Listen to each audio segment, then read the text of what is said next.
माँ के भक्तों माँ की धरती तुझको है पुकारती। आओ मिलकर ले हम पावन माँ तारा की आरती। भक्तगण, सद्गुरु के चरणों में कोटि कोटि नमन के साथ मैं आपको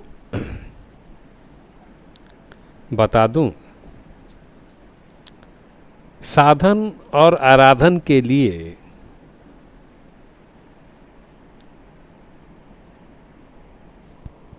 किसी भी ढोंग ढकोसले की आवश्यकता नहीं पड़ती। माँ के पूजन के लिए किसी भी चीज की आवश्यकता नहीं पड़ती। माँ की पूजा भाव से संपन्न होती है। न ढेरों नैवेद्य की आवश्यकता है, न ही फूल पत्रों की आवश्यकता है, और ना ही शुद्ध जल और दुग्ध की आवश्यकता है, और ना ही ढेरों संपत्ति की आवश्यकता है। चाहिए तो केवल शुद्ध भाव।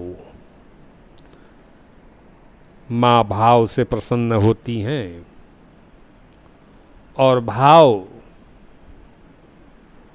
से अगर माँ को अर्पण किया जाए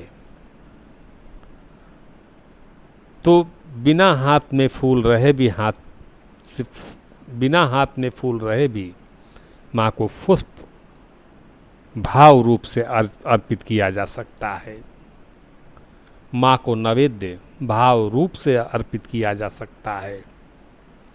माँ को जल भाव रूप से अर्पित किया जा सकता है।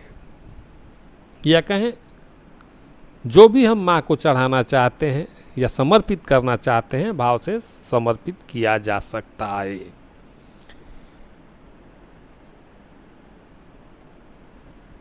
बड़े बड़े पुराणों ने भी, बड़े बड़े धर्म ग्रंथों ने भी भाव पूजा की महत्व को समझाया है। भक्त पर प्रायः हम दुविधा में पड़ जाते हैं कि हमारे पास अमुक वस्तु की उपलब्धता नहीं है, तो हम माँ की पूजा करें कैसे।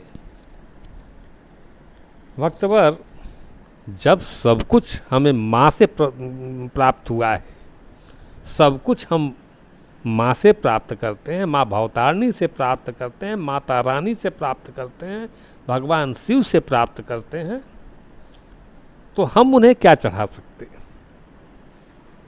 तो हम उन्हें चढ़ा सकते हैं केवल भाव, और माता रानी भाव से प्रसन्न होती हैं, भगवान शिव भाव से प्रसन्न होते हैं।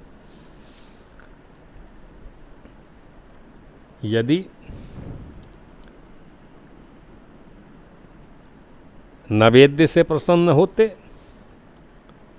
तो जो नैवेद्य बनाने वाले लोग हैं वो अपनी सारी मिठाइयों को माँ भगवती पे चढ़ा देते, समर्पित कर देते।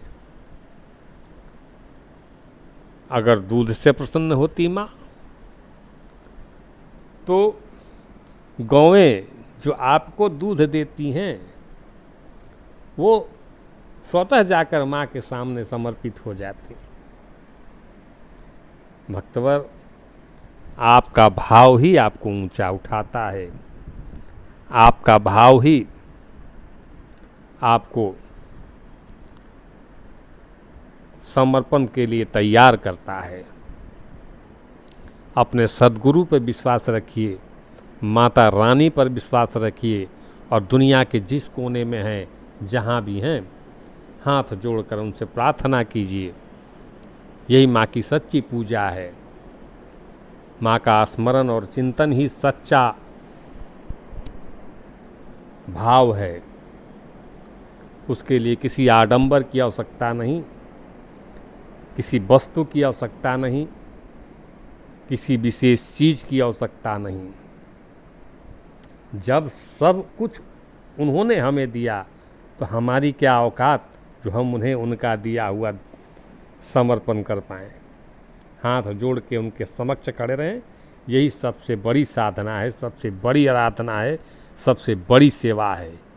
माँ का स्मरण चिंतन ही सबसे बड़ा काम है। इसी उद्देश्य के लिए हमने जन्म लिया है। आओ बोलें जय माँ तारा, जय माँ तारा, जय माँ तारा। मिलकर बोलें जय माँ तारा, जय माँ तारा, जय माँ तारा। जय गुरु शंकर, जय गुरु बाम, हे शिव शंकर तुम्हें प्रणाम। जय माँ तारा।